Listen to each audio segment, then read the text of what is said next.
The year 2022, the Qatar World Cup, a tournament that completely rewrote the history books of football. Qatar did the unthinkable, spending a staggering $200 billion plus on stadiums and infrastructure. The world was left in absolute shock. But back then, football fans had one comforting thought. When the next tournament, the FIFA World Cup 2026, heads to the United States, Canada, and Mexico, it won't require that kind of insane spending. Why? Because America already boasts some of the biggest, most technologically advanced and expensive stadiums on the entire planet. But ladies and gentlemen, the truth is completely the opposite. Despite the US already having all the infrastructure ready, the 2026 World Cup is on track to become one of the most expensive sporting events in human history. A logistical puzzle where billions of dollars are being poured into stadiums that are already built. How is this even possible? If the arenas are already standing, where on earth is all this money going? Today on the Net Story, we uncover the hidden reality behind America's multi-billion-dollar World Cup stadium problem. The core of this multi-billion-dollar headache lies directly beneath the players' boots. It is called the pitch problem. You see, America's massive mega stadiums like AT&T Stadium in Dallas or MetLife Stadium in New Jersey were not engineered for soccer. They were custom-built for the NFL, American football, and this is where FIFA's most uncompromising, strict regulation comes into play. According to official FIFA rules, World Cup matches absolutely cannot be played on artificial turf or synthetic grass. They demand 100% real, natural grass. Since the majority of elite US stadiums use artificial turf to survive the brutal impact of NFL games, stadium owners are forced to completely rip out their fields.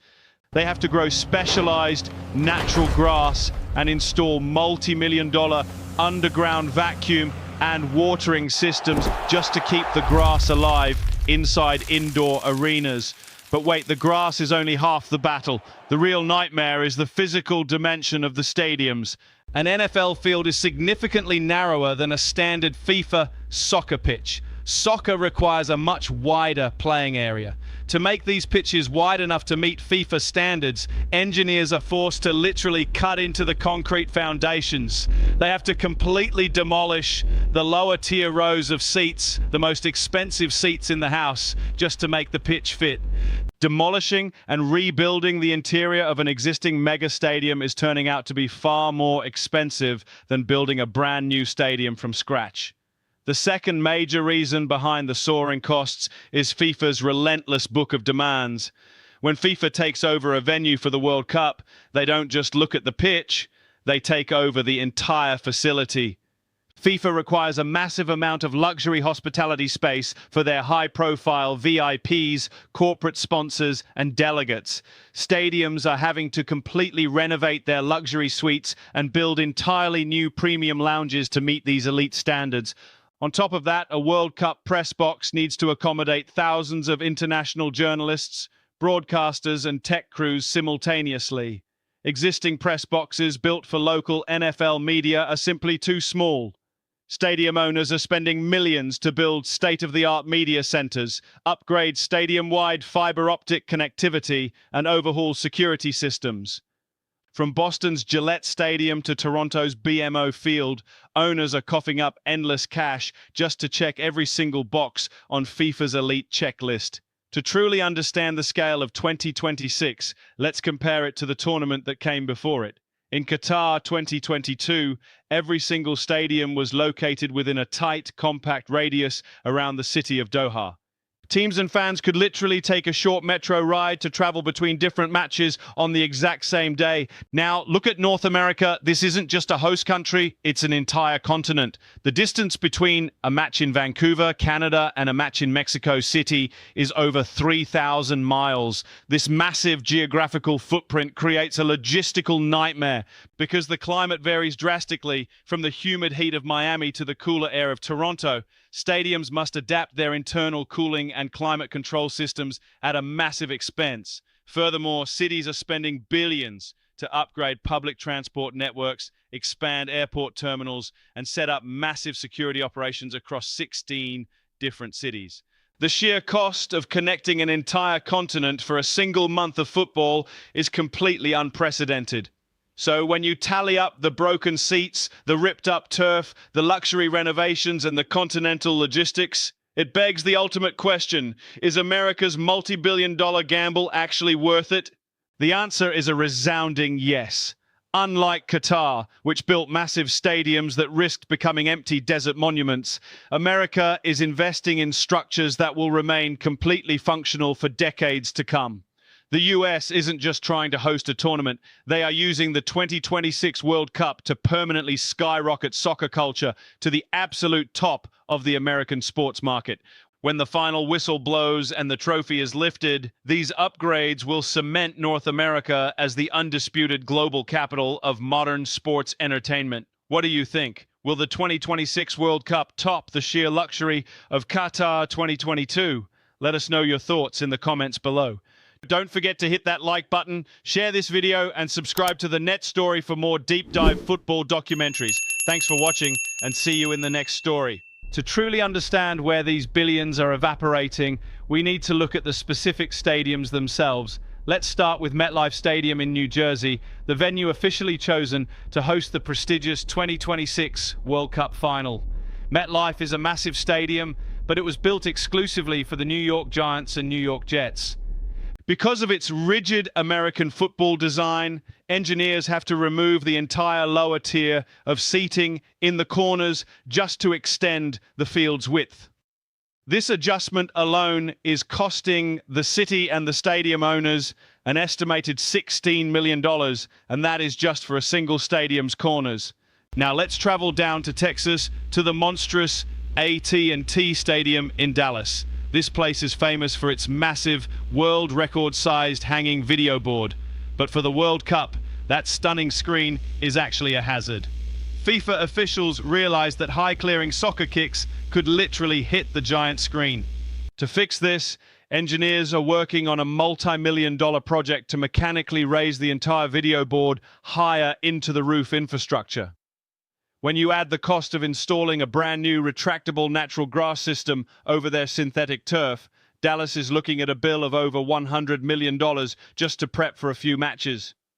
But the physical changes to the stadiums are only part of the story. The hidden cost that stadium owners rarely talk about on camera is security. In the United States, an event of this scale is classified as a National Special Security Event, or an NSSE. This puts the World Cup on the exact same security level as a presidential inauguration or the Super Bowl. Except, instead of lasting for just one day in one city, this high-alert security must be maintained for an entire month across 11 different U.S. cities simultaneously. FIFA demands a completely sterile environment surrounding the stadiums. This means setting up multi-layered biometric checkpoints, advanced surveillance systems, and completely overhauling the stadium access gates to prevent overcrowding and ticketing fraud. Cybersecurity teams are also being hired at massive expense to shield stadium networks from potential global hacking threats during live broadcasts. Millions of dollars are being funneled into training local law enforcement, hiring private security firms, and setting up federal command centers inside the arenas. It is a massive invisible cost that fans will never see from their seats. With bills running into the hundreds of millions for each city, an aggressive debate has sparked across America. Who is actually paying for all of this? Is it the multi-billionaire stadium owners, or is it the average American taxpayer? The answer is highly controversial. While wealthy NFL team owners are paying for the direct upgrades to their private stadiums, the cities themselves are bearing the burden of public transit upgrades, fan zones, and massive policing costs. Local governments are using public tax dollars to fund these expansions, promising citizens that the influx of global tourism will bring back billions in revenue. However, economists are highly skeptical. Historically, major sporting events rarely make a direct profit for the host cities. FIFA retains the vast majority of the ticket sales, broadcasting rights, and major corporate sponsorships, leaving the local cities to rely strictly on hotel taxes, restaurant sales, and tourism spending. It is a massive financial gamble, And if the tourist turnout isn't as massive as predicted, local taxpayers could be left paying off this World Cup debt for the next decade. To justify these astronomical budgets, stadium owners are taking this opportunity to transform these arenas into the most high-tech, smart stadiums in human history. Millions of dollars are currently being spent to upgrade wireless connectivity. Venues are installing ultra-dense 5G networks to ensure that 80,000 fans can simultaneously stream, upload, and share video content without any lag. Furthermore, stadiums are completely shifting toward artificial intelligence and automation.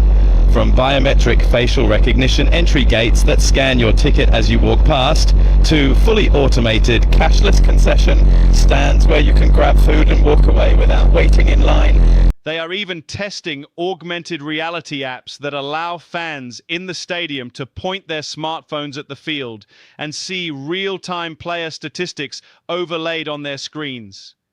This isn't just a regular stadium upgrade. It is a glimpse into the absolute future of how human beings will consume live sports. Ultimately, the 2026 World Cup is a turning point. It is the moment where the world's biggest sport collides with the world's biggest economy. Yes, the costs are staggering. Yes, stripping down concrete, regrowing fields, and securing entire cities is costing billions more than anyone ever anticipated. But this spending isn't just for a one-month party. This is a permanent upgrade to North American infrastructure. When the fans go home and the World Cup trophy is lifted, these stadiums will remain as the most advanced, secure, and luxury-heavy sports entertainment venues in the world. America's paying a premium today to control the future of sports entertainment tomorrow. The stage is officially set, the money is being spent, and the world is watching. Thank you for joining us on this deep dive. If you enjoyed this mega documentary, make sure to drop a comment below. Do you think this will be the greatest World Cup ever? Smash that like button, share this video with your friends, and make sure you are subscribed to The Net Story so you never miss our next major investigative documentary. Until next time, keep following the story.